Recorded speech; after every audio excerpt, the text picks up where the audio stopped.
Kaya bang isabay ang paglo-law school sa pagtatrabaho? Ang daming nagsasabing imposible raw yan. Pero paano kung sabihin ko sa inyo na hindi yan totoo? Isa rin akong working law student kagaya ng iba sa inyo. May work po ako at mga side hustles and side businesses. Pero kahit full load ang enrollment ko noon, nairaos ko ang law school within 5 years at tapas ako ang bar exam with just one take. Kahit na marami akong ginagawang extracurricular activities. Kaya sa video na to, isi-share ko sa inyo yung mga ginawa ko noon para gawing posible yung sinasabi nilang imposible. Oh, caveat lang ha, hindi po ako expert dito. Kagaya ninyo, nangangapa-ngapa lang din ako noon. Gusto ko lang talagang i-share sa inyo yung mga ginawa ko kasi baka maging effective sa inyo, di ba? Make sure lang to stick around till the end. Meron akong i-share sa inyo na hindi madalas pinag-uusapan. Wow. So una, yung pinaka-importante. Para maintindihan nyo, meron akong i-share sa inyo na story.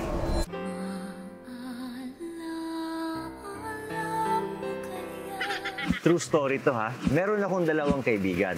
Itago na lang natin sa pangalang Pedro at Juan. Sabay silang pumasok sa law school. Pareho silang matalino. Wow. And achievers sila nung undergrad. Nung nasa law school na, si Pedro, palong-palo sa resit. Tapos laging highest sa exams. Si Juan naman, laging bokya sa resit.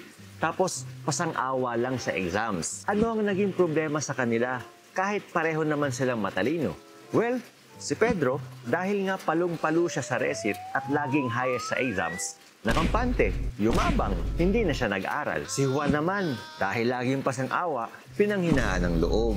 Sa kayabangan ni Pedro, lahat ng subjects niya nung first year, binagsak niya, maliban sa StatCon. Si Juan naman, dahil sa kahinaan niya ng loob, kalahati pa lang ng first sem, nag-leave of absence na siya. So anong point ko? Wala. De, joke lang. Sa law school kasi, and kahit sa anong endeavor naman, hindi masyadong importante yung talino. Well, obviously, may factor yun. Pero kasi, based sa experience ko mas malaking factor yung mindset mo.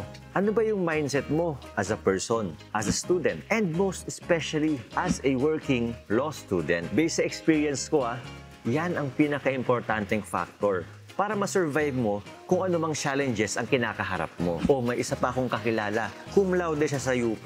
Pero ilang months lang ang tinagal niya sa law school. Hindi niya kinaya yung pressure at hirap ng law school. So bilang law students, full-time man o working, siguraduhin na may tamang mindset. Dapat meron kayong growth mindset.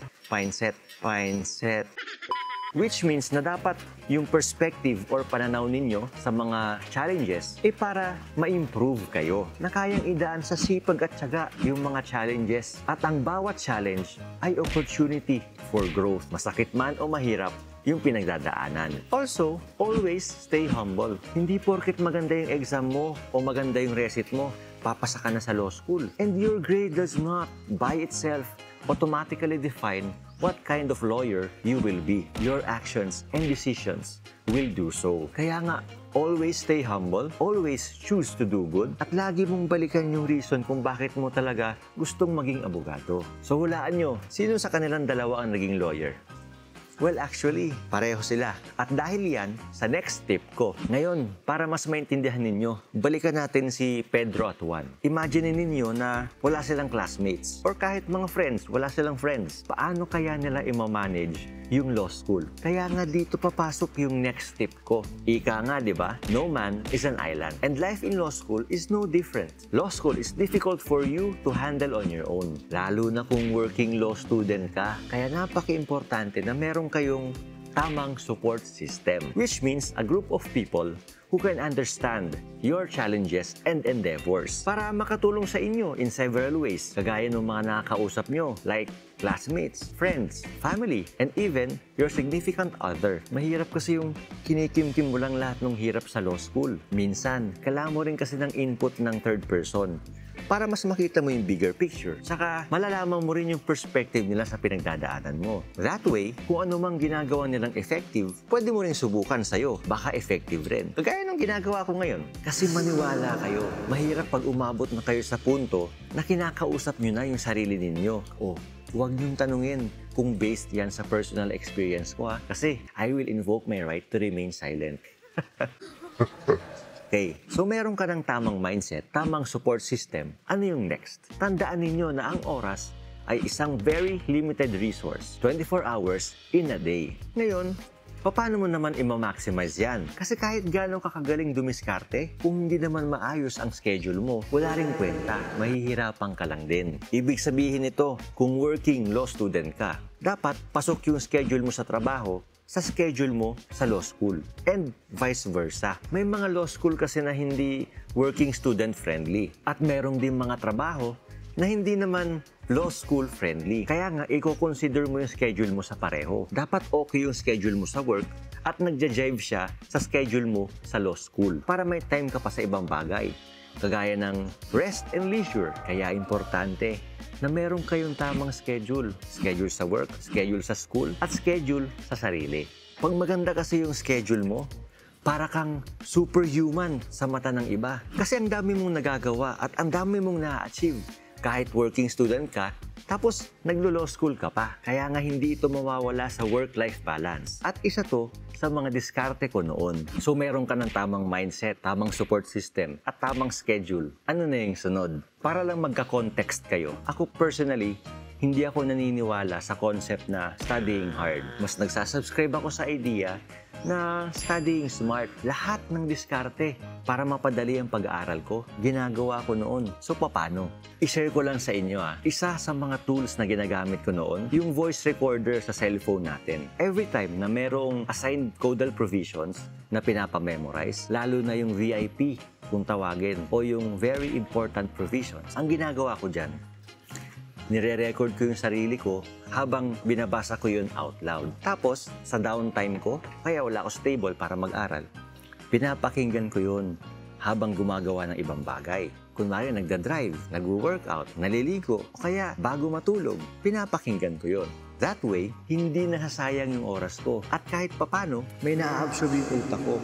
Kahit hindi ako actively nagbabasa ng libro. And kasama sa studying smart, yung pagpaprioritize ng mga topics na aaralin at yung subjects na magfo-focus kayo. Alam nyo naman na napakaraming readings sa law school. At dahil limited lang ang oras ng isang working law student, dapat marunong kang mag-prioritize. Ang ginagamit ko rito noon ay yung Pareto Principle or yung 80-20 rule. Ayon sa Pareto Principle, 80% ng desired outcome mo o yung desired result mo ay nanggagaling lang sa 20% ng total tasks mo. Ibig sabihin, dahil 20% lang ng total task mo ang makakapag-produce ng 80% ng desired result or outcome, dapat piliin mo ng mabuti kung ano yung 20% na yun. At yung 20% na yan, yan ang tinatawag na vital few. Applied sa law school, dapat marunong kang mamili ng subjects or topics or assignments na pagbibigyan mo ng priority. O teka, hindi ko sinasabi na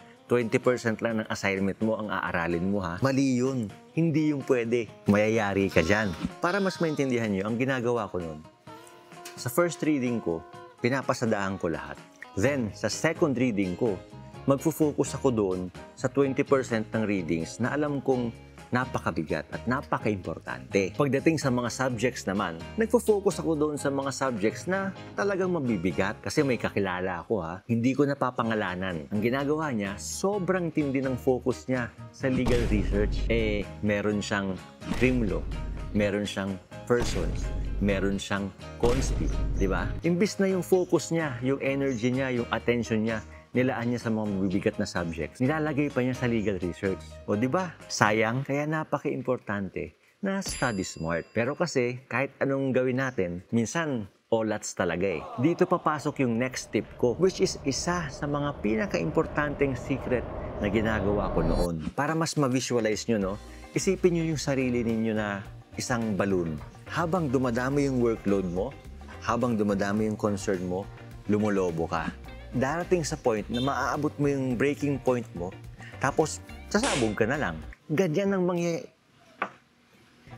ang mangyayari kung wala ka nitong tip ko na to. Napaka-importante nitong tip na to kasi kailangan mo rin namang mag-unwind from time to time. Kaya nga dapat meron kayong tamang outlet para mailabas nyo yung stress na nararamdaman nyo.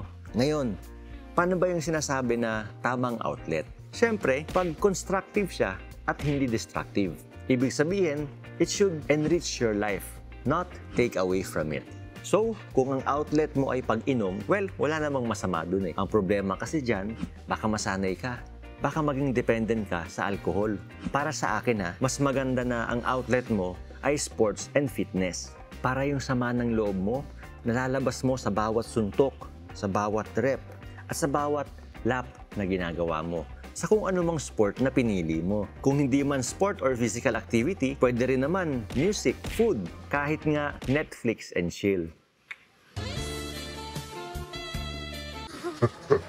Ako personally ang dami kong naging outlet noon. Nag-food vlog ako, photography and videography. Tsaka naglalaro rin ako ng mga video games, kagaya ng Call of Duty. Actually, nag-i-stream pa nga ako noon dati sa Facebook. So ikaw lang naman talaga ang makakapagsabi kung ano yung tamang outlet for you. Just make sure na talagang na-enjoy nyo at hindi siya destructive sa sarili mo. So ngayon, punta tayo sa secret bonus tip ko. Pag sinabi kasing law school ang iniisip agad ng tao, dapat wala ka ng ibang gawin kundi mag-aral. Well, may point naman kasi yon. Walang shortcut dyan. Kailangan mong magbasa, kailangan mong mag-aral. Walang shortcut. So, nagka-agree rin naman ako doon. Pero kasi, para sa akin, napaka-importante na meron tayong self-care and self-love. Ibig sabihin lang naman ito na hindi mo papabayaan yung sarili mo sa lahat ng aspect ng buhay. Sa health, emotions, finances, etc. Pag maayos kasi yung ibang aspect ng buhay natin, mapapansin nyo, mas madaling mag-aral. Sige, subukan nyo. Subukan nyo mag-aral na may problema kayo sa ibang aspect ng buhay ninyo. Pustahan tayo, hirap na hirap ka. Alam ko yan. Natry ko na rin kasi yan dati. Ang hirap kayang mag-aral na may iniisip kang problema sa bahay. O kaya iniisip mo kung paano pagkakasyahin yung budget mo. At higit sa lahat, paano na yung LQ ng jowa nyo. Diba? Ang hirap mag-aral pag yung ibang aspeto ng buhay nyo ay hindi okay. Kaya huwag nyong kakalimutan yung sarili nyo. Enjoy the process and don't be afraid to take breaks. Kagaya ko ngayon, nandito ako sa Siargao. Bukod sa mga nilalakad ko sa family namin, ginawa ko na rin tong time para magpahinga at mag-relax. Alam nyo naman ang trabaho ng mga public defender. Hindi natatapos at hindi nauubos. Kasi kung hindi ko to gagawin, baka naman ako yung maubos at ako yung matapos.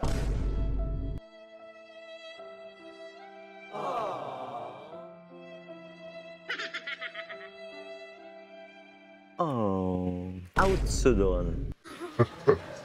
Para pala sa mga nag-iisip magbakasyon dyan, subukan ninyo dito sa Incognito Siargao. Sobrang affordable at napaka-luxurious ng dating. Ang ganda ng location kasi nasa Tourism Road lang, malapit sa Cloud9 at iba pang tourist spots saka mga establishments. Napakatahimik rin kaya perfect sa mga gustong mag-relax. Kung may remote work ka, pwedeng-pwede ka rito kasi 24/7 ang wifi nila. Starlink ang wifi, tapos may backup silang smart just in case of emergencies. And may mga CCTVs rin for security. Links down below para sa mga interesado. Pero bago ang lahat, meron akong aaminin sa inyo. Yung sinare ko sa inyo ngayon ay first step lang para sa law school survival. Kaya nga napaka-importante na alam mo rin yung mga considerations bago pasukin ng law school. Para magka-ideya kayo, panoorin nyo yung video na to.